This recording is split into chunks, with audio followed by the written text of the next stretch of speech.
नमस्कार बंधुरा आज আমি আপনাদের সাথে শেয়ার করব ম্যাগি দিয়ে পাউরুটির একটা দুর্দান্ত স্বাদের টিফিন রেসিপি। এর জন্য এখানে আমি কড়াইতে দিয়ে দিয়েছি 1 চামচ সাদা তেল। এবার তেলের মধ্যে একটা টমেটো কুচি করে দিয়ে দিয়েছি। সামান্য নাড়াচাড়া করে ওর মধ্যে আমি দিয়ে দিচ্ছি 1/2 চামচ লবণ, 1/2 চামচ লঙ্কা গুঁড়ো। এবার এটা ভালোভাবে ভেজে নেব। বেশ ভালোভাবে ভাজা হয়ে গেলে ওর মধ্যে আমি দিয়ে দেব 1 প্যাকেট ম্যাগি মশলা।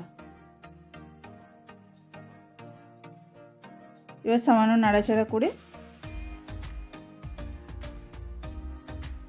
ওর মধ্যে আমি দিয়ে দিচ্ছি 2 চামচ পরিমাণে টমেটো সস। এবার বেশ ভালোভাবে নাড়াচাড়া করে সবকিছু একসাথে ভেজে নিয়ে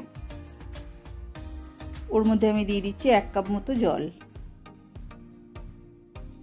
জলটা দিয়ে ভালোভাবে মিশিয়ে ওর মধ্যে আমি দিয়ে দিচ্ছি 2 প্যাকেট ম্যাগি। ম্যাগিগুলো বেশ ভালোভাবে মশলার সাথে মিশিয়ে নিয়ে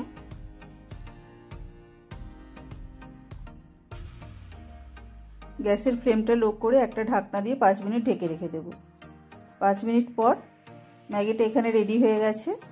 তো খুন্তি দিয়ে সামান্য নাড়াচাড়া করে আমি একটা জায়গায় তুলে নিচ্ছি।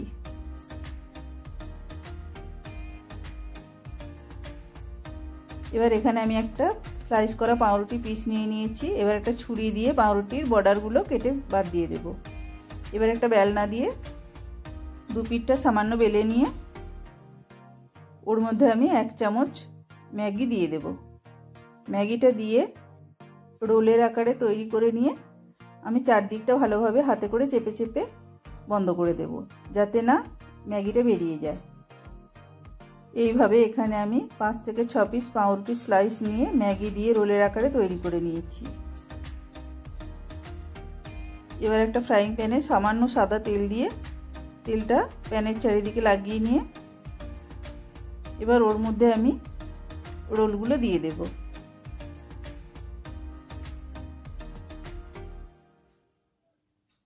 এবার খুন্তি দিয়ে উল্টে পাল্টে হালকা ফ্রাই করে নামিয়ে নিলেই রেডি হয়ে যাবে দারুণ স্বাদের একটা টিফিন রেসিপি। এইভাবে একবার টিফিন বানিয়ে দেখবেন বন্ধুরা, বাচ্চা থেকে বড় সকলেই খুব মজা করে খাবে। ভিডিওটি যদি আপনাদের ভালো লেগে থাকে দয়া করে একটি লাইক দিয়ে দেবেন ও চ্যানেলটিকে সাবস্ক্রাইব করে পাশে থাকার অনুরোধ রইল।